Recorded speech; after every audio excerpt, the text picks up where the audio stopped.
Good morning, this is an update on the novel writing project that I'm doing at the moment, and I just thought I'd read you a little section. It's from a section called The Legend of Xanadu, which I'll explain another time. But the story at this point is that Erin Fisher, who's one of the main characters in the story, is visiting her grandfather, who's called Joe, and who is in a care home. He's loosely based on my old mother. And it's around about Christmas time, and she's gone to the care home along with a number of other people to perform a kind of carol concert for the old folk. I don't know if that happens in other countries as well, but certainly in the UK around about Christmas time, typically children go into old folks' homes and perform carols for the old people.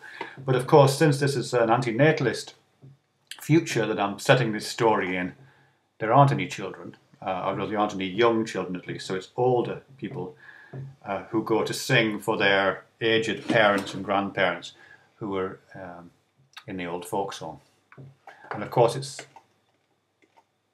slightly different. Anyway, let me just take it through to that moment. Hold on one second. Okay, here we go. So they've gone into, the Erin and a bunch of other people have gone into the old folks' home. All the old people are sitting in those old chairs that in some kind of moss-coloured clothing that old people wear. They're all haggard and they're all kind of, some of them are doolally, of course. They're all pharmaceutically doped up to the gills, and then the carol concert begins. Erin lined up with the rest of the visitors in front of the old men and women, and the concert began in traditional fashion with the singing of a section from Cahill Gilbran's The Prophet. Your children are not your children. They are the sons and the daughters of life's longing for itself. Even as these opening lines rang out, the eyes of some of the old folk began to fill with tears. The words, reminding the elderly parents sitting quietly in their care-worn chairs of the irresponsibly selfish crime that they had each committed. These grey men and women, clinging to life like lichen on a branch, had all brought children unbidden into the world as if they had the perfect right to do so, and without any apparent recognition that they were simply following the script of uncaring nature. They had taken photographs out of their purses and wallets and proudly talked about their children, as if they had ownership of these unfortunate beings, as if procreation was not simply part of the evolutionary processes operating through them. What excuse could they really offer for what they had done? That they had been in love? That they loved their children? As Gilbran so wisely recognised, the feelings that parents such as these had had when they were younger, feelings that had encouraged them to start families, were nothing more than life longing for itself. Life, uncaring and ignorant, had satisfied this longing by hijacking the emotions of so-called adults, steering them on collision courses with one another, and forcing them to crash their bodies together in grotesque contortions for the sake of reproduction.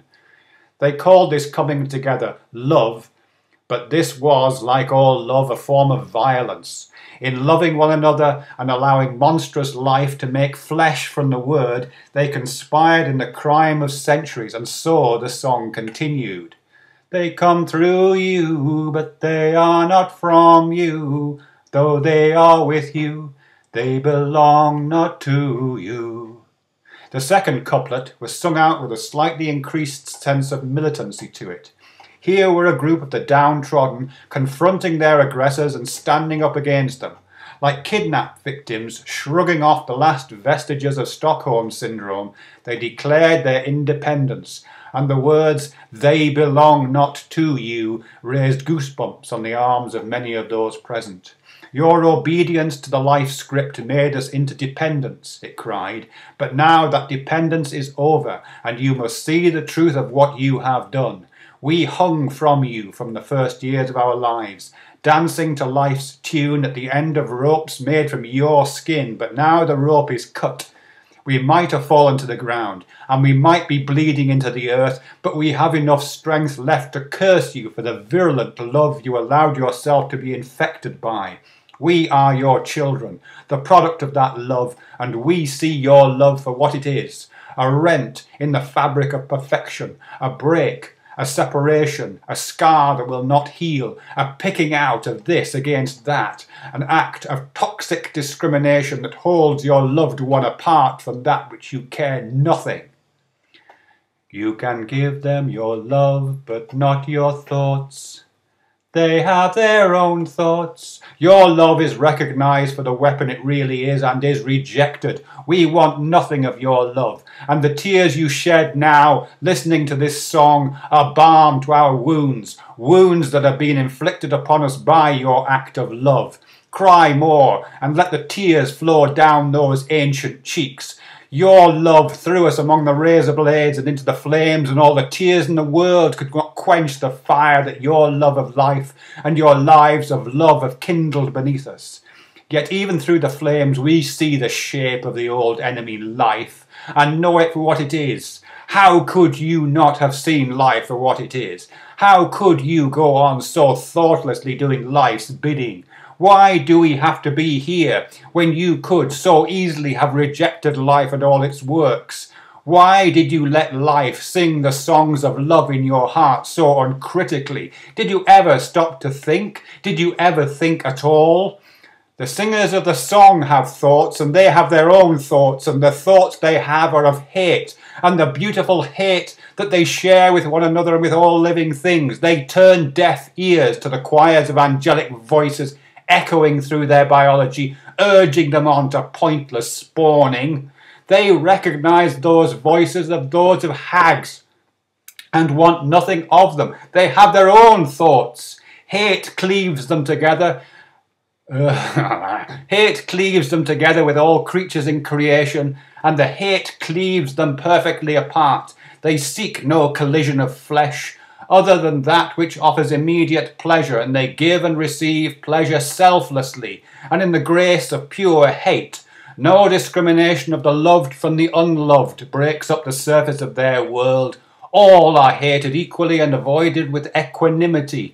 Seeking fairness, they maximize their distance from one another like smoke particles filling a room.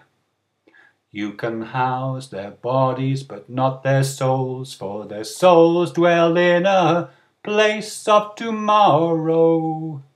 As babes you made us prisoners in the juvenile hall of your stomachs, and now we are serving a life sentence in this fallen world, for which acts of injustice we despise you. We will not repeat your mistakes, however, for we have our own thoughts, and the soul of our thinking sees the damage you have done.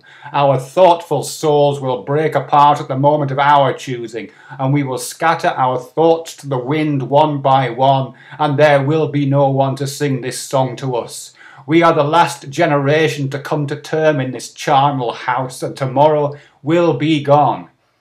Tomorrow, like yesterday, will be a place of peace and nothingness, and the silence of uninterrupted hate will permeate the universe. Our souls will dissolve into the hate-filled silence, and we will dwell in the house of the wordless forever.